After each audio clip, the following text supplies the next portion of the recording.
Sorry guys, but looks like I'm walking a little funny there. I'm still feeling the pain of that violent ass raping I got from YouTube for daring to live stream a public domain movie. So let's get on to some creepypasta reading so I can give you guys something to do until I can make a review again. This looks a bit like a Furby. This can be my little mascot for the episode. So this is the story of Mr. Widemouth. During my childhood, my family was like a drop of water in a vast river. Wet. Never remaining in one location for long. We settled in Rhode Island when I was 8, and there we remained until I went to college in Colorado Springs. Most of my memories are rooted in Rhode Island, but there are fragments in the attic of my brain which belong to various homes we had lived in when I was much younger. Most of these memories are unclear and pointless.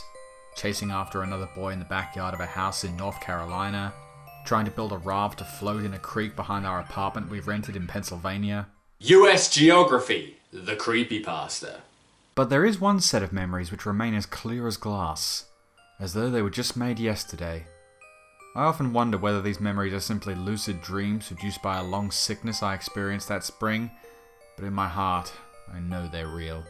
We were living in a house just outside the bustling metropolis of New Vineyard, Maine, population 643. It was a large structure, especially for a family of 3. There were a number of rooms that I didn't see in for 5 months after we resided there. In some ways it was a waste of space, but it was the only house on the market at the time, at least within an hour's commute of my father's place of work. My father's place of work? Dude, I appreciate good grammar and all, but this is a creepypasta about a killer Furby. You don't need to act like it's a Victorian sonnet. The day after my 5th birthday, attended by my parents alone, I came down with a fever. The doctor said I had mononucleosis, which meant no rough play and more fever for at least another 3 weeks. It was horrible timing to be bedridden. We were in the process of packing our things to move to Pennsylvania, and most of my things were already packed away in boxes, leaving my room barren. My mother brought me ginger ale and books several times a day, and these served the function of being my primary form of entertainment for the next few weeks. Boredom always loomed just around the corner, waiting to rear its ugly head and compound my misery. I don't exactly recall how I met Mr. Widemouth. I think it was about a week after I was diagnosed with mono. My first memory of the small creature was asking him if he had a name. He told me to call him Mr. Widemouth because his mouth was so large. In fact, everything about him was large in comparison to his body. I know what you're thinking. There's a dick joke in there somewhere. We just gotta find it. His head, his eyes, his crooked ears, but his mouth was by far the biggest. Mr. Widemouth is very vocal about his political views. You look like a Furby, I said as he flipped through one of my books. Mr. Widemouth stopped and gave me a puzzled look. Furby? What's a Furby? He asked. I shrugged. You know, the toy? The little robot with big ears? You can pet them and feed them, almost like a real pet. Oh. Mr. Widemouth resumed his activity. You don't need one of those. They aren't the same as having a real friend. I remember Mr. Widemouth disappearing every time my mother stopped to check by on me. I lay under your bed, He explained. I don't want your parents to see me, because I'm afraid they won't let us play anymore. We didn't do much during those first few days. Mr. Widemouth just looked at my books, fascinated by the stories and pictures they contained. What about that one there, Mr. Widemouth? College Girls Gone Wild. I think that's an educational guide or something. The 3rd or 4th morning after I met him, he greeted me with a large smile on his face. I have a new game we can play, He said. We have to wait till after your mother comes to check on you, because she can't see us play it. It's a secret game. What does it say that in my last 3 videos I found some way to make a Victor Salva joke? After my mother had delivered more books and soda at the usual time, Mr. Widemouth slipped out from under my bed and tugged my hand. We have to go to the room at the end of this hallway, He said. I objected at first, as my parents had forbidden me to leave my bed without their permission, but Mr. Widemouth persisted until I gave in. The room in question had no furniture or wallpaper. Its only distinguishing feature was a window opposite the doorway. Mr. Widemouth darted across the room and gave the window a firm push, flinging it open. He then beckoned me to look out at the ground below. We were on the second story of the house, but it was on a hill, and from this angle, the drop was further down than 2 stories due to the incline. I like to play pretend up here, Mr. Whitemouth explained. I pretend there's a big, soft trampoline below this window, and I jump. If you pretend hard enough, you bounce back up like a feather. I want you to try. Or we could just pretend that the Nintendo Switch has been invented and go play some Mario Odyssey instead. I was a 5-year-old with a fever, so only a hint of skepticism darted through my mind as I looked down and considered the possibility. It's a long drop, I said. But it's all part of the fun. It wouldn't be fun if it's only a short drop. I toyed with the idea, picturing myself falling through the air only to bounce back up to the window on something unseen by human eyes. But the realist in me prevailed. Maybe some other time, I said. I don't know if I have enough imagination. I could get hurt. Mr. Whitemouth's face contorted into a snarl, but only for a moment. Anger gave way to disappointment. If you say so, he said. He spent the rest of the day under my bed, quiet as a mouse.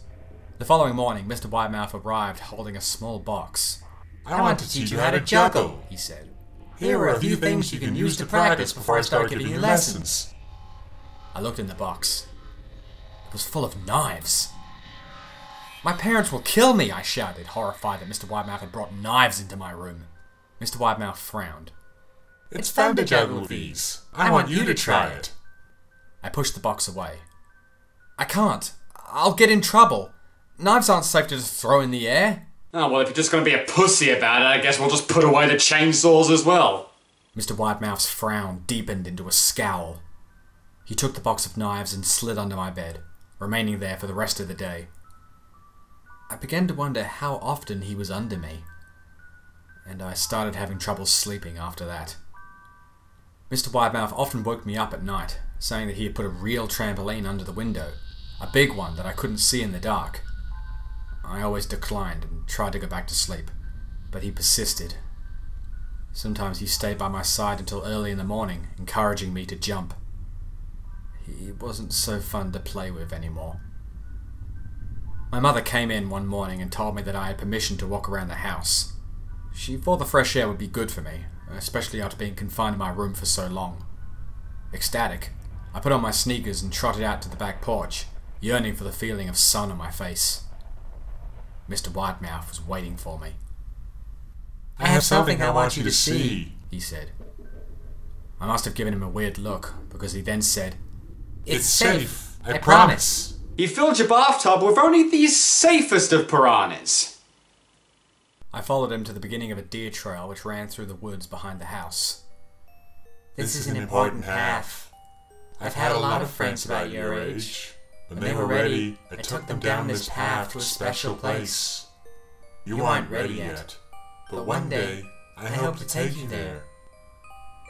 I returned to the house wondering what kind of place lay beyond that trail. 2 weeks after I met Mr. Whitemouth, the last load of our things had been packed into the moving truck. I would be in the cab of that truck, sitting next to my father for the long drive to Pennsylvania. I considered telling Mr. Whitemouth that I would be leaving, but even at 5 years old, I was beginning to suspect that perhaps the creature's intentions were not to my benefit. For this reason, I decided to keep my departure a secret. My father and I were at the truck at 4 a.m. He was hoping to make it to Pennsylvania by lunchtime tomorrow with the help of an endless supply of coffee and a 6-pack of energy drinks. He seemed more like a man who was about to run a marathon rather than one who was about to spend 2 days sitting still. I placed my head against the window, hoping for some sleep before the sun came up. I felt my father's hand on my shoulder. This is the last move, son, I promise.